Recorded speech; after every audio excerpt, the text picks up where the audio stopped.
সীমাবদ্ধতার পরেও যেসব দর্শক হলে গিয়েছেন, যাদের সাথে আমার কথা হয়েছে, তারা খুব উচ্ছ্বাস প্রকাশ করে বলেছেন যে খুবই চমৎকার মুভি, কিন্তু আমরা তো অনেকে জানি না। তো আমরা তখন বললাম যে এটা তো সবে রিলিজ হলো, এখন আমরা জানাচ্ছি।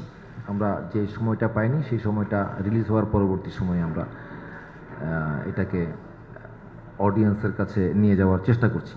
তো সেই চেষ্টার ধারাবাহিকতায় 840 আগামী পরশু থেকে, অর্থাৎ 3 জানুয়ারি থেকে RTV, দীপ্ত টিভি এবং চ্যানেল আইতে পরিবেশিত হবে বিভিন্ন সময়ে, মনে হয় তাই না, 3টা বিভিন্ন সময়ে সম্প্রচার করা হবে।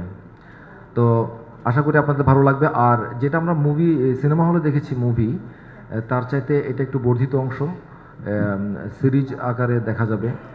প্রত্যেক দিন মনে হয় একটা করে পর্ব, তাই না? প্রত্যেক দিন একটা করে পর্ব আমরা দেখতে পাবো।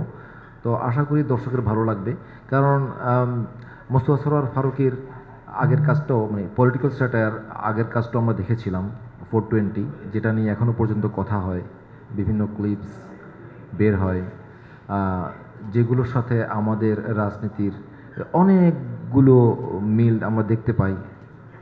অনেকগুলো বিষয় আমরা বিদ্রূপ আকারে তুলে এনেছেন ডিরেক্টর, সেটা আমরা দেখতে পাই। তো 840তেও আমরা তেমন আরও অনেক কিছু দেখতে পাবো। আশা করি দর্শকের ভালো লাগবে।